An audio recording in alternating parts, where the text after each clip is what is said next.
Cuando se va a cumplir el primer mes de gestión del presidente Joe Biden, su administración ya ha comenzado a definir las líneas generales de su política exterior, entre ellas la que tendrá hacia Venezuela. Una de las primeras dudas que había era si mantendría o no el reconocimiento a Juan Guaidó como presidente interino. Fue despejada en nuestro programa por la portavoz del Departamento de Estado. Pero otra de las incógnitas que había hasta ahora es si habrá o no un cambio en la política de sanciones. Esta misma semana, el director del Consejo de Seguridad Nacional para el Hemisferio Occidental, Juan González, con quien también hemos conversado en este espacio, precisó por primera vez en el programa de Univisión Yaniot PM que no está previsto por el momento que se levanten las sanciones contra el régimen de Nicolás Maduro, sino por el contrario, buscarán conformar una coalición multilateral para aumentar la presión. Escuche lo que dijo. Los que esperan que nosotros vamos a unilateralmente levantar las sanciones, eso es algo que no es una de las prioridades en este momento, porque lo que queremos es empujar hacia un diálogo entre los dos lados que lleve a un resultado democrático. Pero desde algunos sectores, especialmente de la sociedad civil venezolana, se ha insistido en la necesidad de que se alivien algunas sanciones sectoriales como las restricciones al swap de petróleo por diésel, pues al agotarse las reservas que hay en el país, se pondría en riesgo la distribución de alimentos y las labores humanitarias. Ante esto, Elliot Abrams, quien fue el representante especial de la administración del expresidente Donald Trump para Venezuela, ha sugerido al presidente Joe Biden condicionar el levantamiento de estas sanciones petroleras a cambio de que Maduro permita el acceso del Programa Mundial de Alimentos de la ONU a Venezuela. Si los intercambios de diésel están destinados a ayudar a la situación alimentaria, exijamos que el régimen permita una ayuda seria y directa a los venezolanos que la necesitan. No permitamos que el brutal régimen de Maduro derrame lágrimas de cocodrilo sobre el diésel mientras continúa bloqueando el Programa Mundial de Alimentos, ha propuesto Abrams en un artículo de opinión. De esta manera se lograría golpear el control político y social que ejerce el régimen de Maduro a través del hambre y el suministro de alimentos, según considera el diplomático. Para analizar este tema nos acompaña el señor Antonio de la Cruz, es analista internacional y presidente de Inter-American Trends. ¿Cómo está, Antonio? Gracias por atendernos. Muchas gracias, Mariana, por tu invitación. Ha sido muy claro Juan González al decir que no está previsto el levantamiento unilateral de sanciones y ha hecho el señor Elliot Abrams una propuesta de flexibilización a cambio del ingreso al Programa Mundial de Alimentos. Me gustaría su análisis sobre este contexto. Fíjate, Mariana, ¿qué ocurre? Si bien es cierto, Juan hizo la referencia hacia en las sanciones, recordemos que hay dos tipos de estas sanciones, las sanciones individuales y las sanciones a PDVSA y las sanciones que se llaman de segundo piso, que son a los que hacen negocio con PDVSA. Entonces, lo de Elio Abrams va más dirigido a las sanciones económicas, a las sanciones en el país, donde dice que si se permite un intercambio, un swap entre petróleo y diésel, tiene que ser bajo este concepto que le está proponiendo de permitir que sean organizaciones internacionales las que hagan ese aporte, esa importación o esa colocación de alimentos o de swap de diésel en Venezuela. ¿Por qué? Porque sabemos que Maduro utiliza eso como un arma política. En el caso de Juan, él plantea, él no especifica cuál de todas, porque sí se ha dicho siempre que las individuales no se van a retirar. Porque, ¿qué ocurre? Volvemos a un Washington en ese sentido, y debemos decirlo, que empieza a que funciona como funcionaba antes de la llegada de Trump, donde los lobbies son muy importantes. Y aquí hay oficinas de lobbies que están buscando cómo desmontar las sanciones económicas, las sanciones sobre el petróleo. A ver, porque ese tras cámara sería importante que lo compartiera con nuestra audiencia. ¿Quiénes son esas oficinas de lobby? ¿Quién forma parte de ellas? ¿De qué tendencias son? ¿Qué intereses tienen? ¿Por qué están impulsando que se revisen las sanciones? Bueno, la primera que podemos señalar abiertamente fue la comisionada de la ONU que fue a Venezuela a hacer la relatora en la que dijo que las sanciones directamente habían causado la crisis que hoy vive Venezuela. Esa es una obvia que está encaminada con la Oficina de los Derechos Humanos de la ONU. Entonces, esa es una. Ya empiezas a tener mucha gente que empieza. Tenemos la otra, la de Francisco Rodríguez, que tiene una fundación en la que viene sosteniendo, no desde ahora, Francisco viene sosteniendo esto Desde antes de que se levantaran las sanciones, las que sanciones, se claro. implementaran. Sí. Sí, claro. Entonces tenemos una serie de gente que ha venido sosteniendo esta tesis aquí en Washington. Entonces, y cuando digo que volvemos a esa manera de modus operandi es porque regresamos a ese estilo donde cuando sabemos que Luis Fernández obtiene una llamada con el presidente Biden, el presidente de Argentina, por $500,000 que le pagó a una oficina de lobby aquí en la ciudad, es obvio que es el mecanismo que se está utilizando. Recordemos además que Chevron, que está en Venezuela, consiguió que su licencia se le extendiera hasta junio en términos de operar en Venezuela, y ellos también ejercen una función no de intercambio también en ese sentido, y son muy fuertes en esta ciudad haciendo ese tipo de lobby también. Entonces, en ese sentido yo creo que es que apunta Elio Abrams muy acertadamente en su artículo. Dice, ok, la presión existe, va a haber seguro una revisión, están revisando esa decisión. Si se hace la revisión y se considera que hay que hacer estas acciones, hagámoslo con una conciencia de que el Programa Mundial de Alimentos sea el encargado. Lo que estamos viendo también con las vacunas. Las vacunas, básicamente, contra el COVID, hay una presión por parte de Maduro de monopolizar esta ayuda porque él quiere manejarlo políticamente. Claro. Ok, y todo ese contexto, ¿hacia dónde cree usted que nos conduzca? ¿Hacia dónde cree que termine definiéndose en hechos concretos la llegada de Joe Biden a la Casa Blanca con respecto a su política de Venezuela? Porque habla Juan González y lo ha hecho el presidente Biden también y sus funcionarios y en general los representantes demócratas acerca del multilateralismo, el regreso a una diplomacia mucho más amplia, y estamos viendo que pareciera que se dan algunos pasos. Ahí se acaba de anunciar una reunión con la canciller española en Colombia para tratar el tema de Venezuela. ¿Esto en qué se puede traducir? Ok, las líneas gruesas del programa de Biden para resolver la situación en Venezuela, como lo señalaste en la introducción, tiene varios elementos. Uno, reconocen a Juan Guaidó como presidente interino de la Asamblea del 2015. Eso es importante. O sea, y eso es importante que lo entendamos no solamente Maduro, sino también los factores democráticos en Venezuela, que a veces saboteamos ese proceso. Entonces, eso es muy importante porque quiere decir, nosotros seguimos casados con esta solución. No nos vamos a salir de ahí. Si eso se acaba, no va a ser por la administración de Biden, sino porque ustedes, las fuerzas democráticas, implosionan eso, y por supuesto, si ustedes lo implosionan, nosotros no vamos a poder acompañar eso. Cosa Eso que es también puede ocurrir. Eso es muy importante tenerlo en cuenta porque ahí hay una muy buena señal por parte de esta administración. La segunda es el hilo conductor es la ayuda humanitaria y la violación de derechos humanos. Ese es otro hilo conductor muy fuerte. Nosotros vamos a estar unidos contra violadores de derechos humanos. Entonces, ahí Maduro va a tener que tener un desempeño con la comisionada de los derechos humanos de la ONU, que es Michelle Bachelet. Ahí Michelle Bachelet va a jugar un rol importante porque si sigue saliendo en los informes que debe entregar la próxima semana sobre la actualización de los derechos humanos en Venezuela y sigue apareciendo la FAI y todos los actos que ellos hacen, eso tampoco le ayuda a Maduro a llegar a un acuerdo y va a haber presión por parte de las multilaterales, que es donde señalan, porque ellos van a utilizar esos elementos para convencer a las multilaterales que hay que llevar a Maduro a una conversación con la oposición de tú a tú, y eso lo dice Juan González en su respuesta. Ok,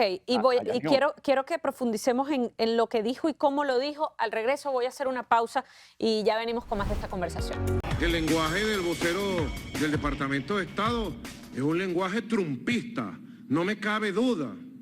Es un discurso trumpista. Se quedó pegado al pasado, el vocero del Departamento de Estado, un jovencito de paso. Escuchamos a Nicolás Maduro esta semana teniendo su primer choque con el gobierno del presidente Joe Biden luego de que el portavoz del Departamento de Estado, Ned Price, lo llamara dictador. Seguimos con Antonio de la Cruz.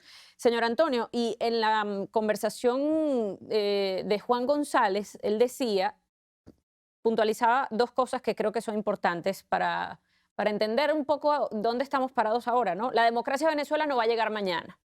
Eso lo sabemos. Tenemos que empujar a que el régimen se siente con la oposición como iguales a negociar una salida. Y antes de eso había él puntualizado las líneas gruesas de las que habíamos hablado. La nueva administración se va a enfocar en el TPS, en redoblar la ayuda humanitaria y en estos esfuerzos para procurar que se respeten los derechos humanos. Si estamos procurando que se respeten los derechos humanos, pero a la vez estamos diciendo que se sienten como iguales con la tiranía, ¿hay una contradicción acá o cómo lo debemos entender? Ok. Cuando vemos lo de los derechos humanos es una manera de decir, bueno, violadores de derechos humanos van a tener consecuencias y por lo tanto la comunidad internacional, y aquí está hablando básicamente de la Unión Europea, debe hacer valer que esas personas, violadores de derechos humanos, tienen que buscar un mecanismo para resolver la crisis en Venezuela. Pero cuando él dice además, no va a ser en corto plazo, aquí la solución, si ellos reconocen a Juan Guaidó como presidente interino, es entonces una elección presidencial. Y los dos escenarios de elección presidencial son un referendo revocatorio en la línea de tiempo de Maduro, como la del 2018, que sería en el 2022, en el 2022, o una elección presidencial en el 2024.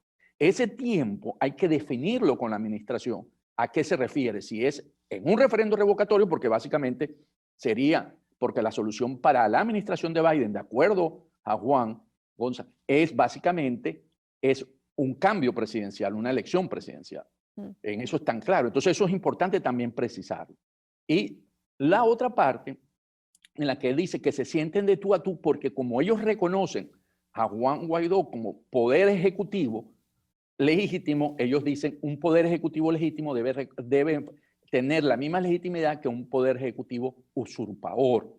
Entonces por eso dice de tú a tú y no de un presidente con una oposición, que es como han querido llevarlo con las elecciones de gobernadores y alcaldes. Cuando se habla de un diálogo para ir a unas elecciones de gobernadores y alcaldes, no estamos hablando de poder, pues estamos hablando de un poder con una oposición, que es distinto la manera de comunicarse. Entonces aquí Juan González también dice algo muy importante, que le dice a los factores democráticos de Venezuela.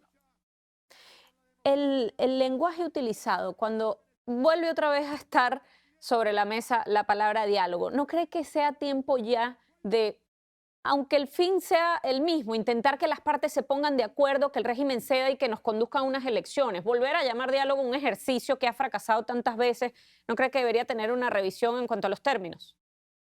Sí, es un término que está machacado, que no da buenos resultados. Puede ser negociación, que podría ser una negociación, es mucho más amplia, ¿verdad? En términos de no diálogo. Pero bueno, es cuestión de que el interinato o el embajador Carlos Vecchio en Estados Unidos empiece a hablar con la administración de Biden y decirle que deberíamos usar un término para que la mayoría de los venezolanos se sientan en ese momento más identificados en una nueva situación, porque estamos viendo una nueva situación para resolver la crisis en Venezuela. Ok, entonces, ¿cuáles serían los nuevos incentivos que esta política de diplomacia multilateral podría brindarle al régimen de Nicolás Maduro para que se siente esa negociación? Okay. Los incentivos que están hablando básicamente esta administración es los derechos humanos. Yo creo que eso tendría que estar dentro de la negociación, pero lo que pasa es que lo están viendo con Europa. Recordemos hacia dónde huyen los violadores de derechos humanos en Venezuela, dónde tienen a sus familiares, dónde tiene el dinero, lo tiene Europa. Una línea que no marcó con Venezuela, pero que la marcó con Centroamérica, es que ellos iban atrás de los dineros de la corrupción. Y están hablando de crear una comisión para eso, de los dineros. Y eso es importante también tomarlo en cuenta, porque en el caso de Maduro, los dineros son de gran mayoría de la corrupción. Entonces, ahí también va a invitar a Europa que ejerza presión para determinar esos fondos que hay en Europa y los congelen, como se ha hecho aquí en Estados Unidos. Entonces, los incentivos, ¿cuáles son? Si hay una negociación en la que hay un proceso democrático, generalmente esas decisiones son revisadas, o sea, no son, como siempre han dicho, las sanciones son colocadas para introducir un cambio de conducta. Si se da, podrían ser revisadas por cada uno de estos países en términos de ver cómo adaptar esa sanción.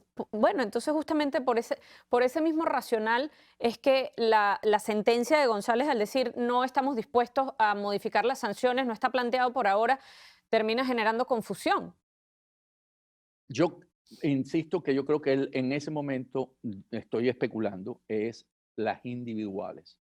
O sea, yo creo que él dice en este momento, porque no hay un cambio de conducta, no vemos un cambio de conducta dentro del régimen de Maduro, por lo tanto nosotros vamos a seguir hasta el final y vamos a llevar a nuestros aliados en lo que llaman ellos el multilateralismo a que nos acompañen en esta decisión que es cierto, él lo señala también en esa entrevista, que cuando el presidente Trump fue mucho más la acción unilateral que en acompañamiento de la Unión Europea. Es así. Y entonces, en ese sentido, ¿usted cree que para los europeos y los aliados en general va a ser mucho más fácil entenderse con esta administración?